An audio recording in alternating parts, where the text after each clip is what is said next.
च पिता तमेव तमेव बन्धुश्च सखा तमेव तमेव विद्या द्रविणं तमेव तमेव सर्वं मम देव देव। সকলকে সুস্বাগতম। আজকের আলোচ্য বিষয় সমাধিপাদ। যোগ দর্শনের প্রথম পাদ বা প্রথম ভাগ হলো সমাধিপাদ, যেখানে আছে 51টি শ্লোক, 51 শ্লোক। তো প্রথম শ্লোক কোনটি? প্রথম শ্লোক হলো অথ যোগানুশাসনম, অর্থাৎ এই মুহূর্ত থেকে বা এই ক্ষণে আমাদের যোগের অনুশাসন সম্পর্কিত আলোচনা শুরু হলো বা আমরা এর অধিকার পেলাম। দ্বিতীয় শ্লোক কি?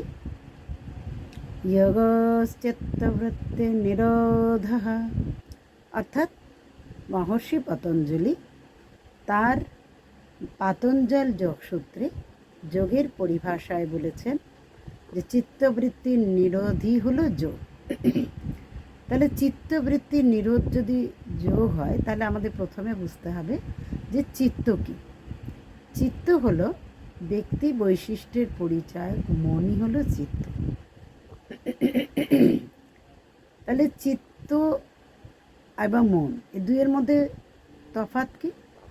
তফাৎটা হলো এই, মনের দ্বারা আমরা কি করি? মনন করি, আর মন সংকল্প বিকল্পযুক্ত হয়ে থাকে। চিত্তে কি করি? আমরা স্মরণ করি। এই চিত্তের 5টি ভূমি বা 5টি দশা আছে, মনের 3টি গুণ আছে, চিত্তের 3টি স্বভাব আছে। তো আমরা এগুলো আগে আলোচনা করে নেব যে মনের 3টি গুণ কী কী। মনের 3টি গুণ হলো সত্ত্বগুণ, রজগুণ এবং তমগুণ। আর চিত্তের 3টি স্বভাব কী কী? চিত্তের 3টি স্বভাব হলো প্রকাশশীল, গতিশীল এবং স্থিতিশীল। প্রকাশশীল অবস্থায় চিত্ত সত্ত্বগুণ ভাবাপন্ন হয়ে থাকে, আর গতিশীল অবস্থায় চিত্ত কি হয়? চিত্ত রজগুণ ভাবাপন্ন হয়ে থাকে। আর স্থিতিশীল অবস্থায় কি হয়? চিত্ত তমগুণ ভাবাপন্ন হয়ে থাকে। আর কি বলেছি যে চিত্তে 5টি দশা বা 5টি ভূমি। 5টি দশা বা 5টি ভূমি কি কি? ক্ষিপ্ত, মূঢ়, বিক্ষিপ্ত, একাগ্র এবং নিরুদ্ধ। এই যে প্রথম 3টি অবস্থার কথা বললাম, ক্ষিপ্ত, মূঢ় এবং বিক্ষিপ্ত, এই 3 অবস্থায় কোনো প্রকার যোগ হয় না। ধ্যান বা সমাধি স্তরেও পৌঁছানো সম্ভব হয় না।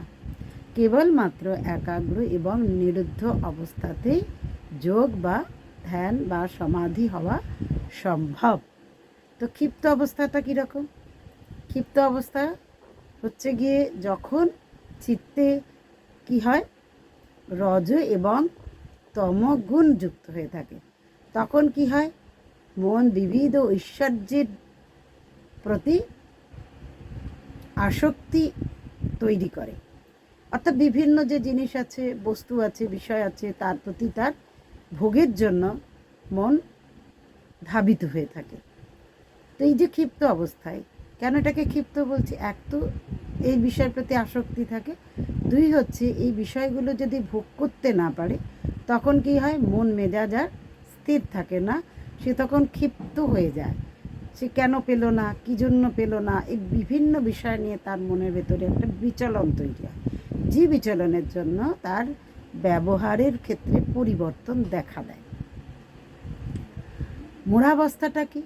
মূঢ়াবস্থাটা হলো তমগুণ ভাবাপন্ন হয়ে থাকে। মূঢ় মানে একদম অজ্ঞ, মূর্খাবস্থা, স্থিতিশীল অবস্থা। তো এই রকম অবস্থায় থাকে। তো এই সময় কি হয়? মন অধর্মের দিকে, অজ্ঞানতার দিকে, অবৈরাগ্যের দিকে, কুসংস্কারের দিকে কি হয়? ধাবিত হয়। সেটাই তাদের কাছে প্রিয় হয়। তারা বোঝে না যে এটাই সত্য কিনা। তারা সেটাকেই সত্য ভেবে তাদের সেই অনুযায়ী জীবন বা সেই অনুযায়ী তাদের দৈনন্দিন যে ক্রিয়াকলাপ করতে থাকে। ফলে কি হয়, এই যে ক্ষিপ্ত অবস্থা মোরাবস্থা বললাম, এই অবস্থায় যদি চিত্ত ব্যাকুলিত হয়ে থাকে তবে সেখানে যোগ অভ্যাস করা কোনোভাবেই সম্ভব হয় না। কারণ যোগ অভ্যাস করতে গেলে মন শান্ত হওয়া অবশ্য প্রয়োজন। পরের অবস্থাটার নাম কি? বিক্ষিপ্ত অবস্থা। বিক্ষিপ্ত অবস্থায় কি হয়, এখানে সত্ত্বগুণের প্রাবল্য থাকলেও মন একটু বিক্ষিপ্ত থাকে, কখনো ভালো কখনো খারাপ। তবু কথা বলবো যে এই সময় মন কি হয়, ধর্মজ্ঞান এবং বৈরাগ্যের প্রতি ধাবিত হয়।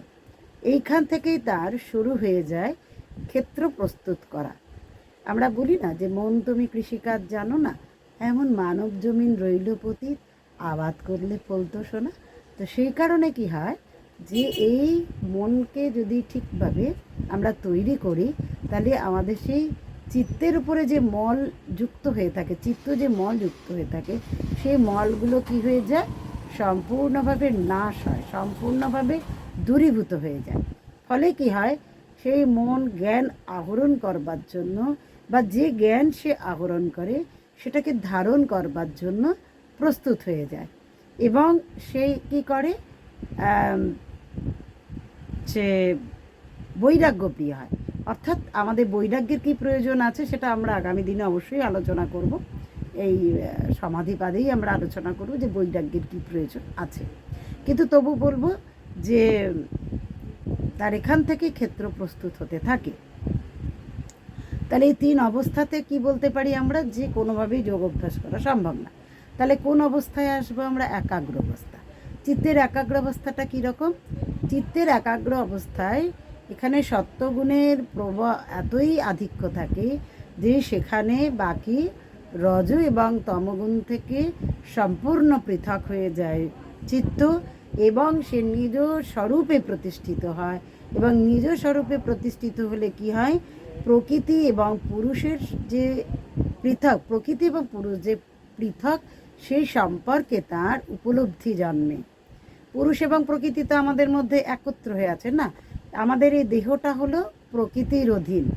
পুরুষ কোথায় আছে? আমাদের দেহের অভ্যন্তরে আছে, আত্মা রূপে তিনি বর্তমান আছেন। কিন্তু আমরা এই পুরুষ এবং প্রকৃতিকে আলাদা করে উপলব্ধি করতে পারছি না। কিন্তু একাগ্র অবস্থায় কী হয়, সাধক যখন সাধন পর্যায়ে ধীরে ধীরে অগ্রসর হতে থাকেন, তখন তিনি এই দুয়ের পৃথক বোধ সম্পর্কে তার জ্ঞান জন্মায়, এবং এই জ্ঞানই বিবেক জ্ঞান নামে খ্যাত, এবং এটাইকেই বলা হয় বিবেক খ্যাতি বা পুরুষ খ্যাতি। এবং এই জ্ঞান সম্প্রজ্ঞাত সমাধির উচ্চাবস্থায় সাধক প্রাপ্ত হন। এবং এখানেই সাধক, এই একাগ্র অবস্থাতেই সাধক কী হন, ধর্মবেগ সমাধিও লাভ করে থাকেন।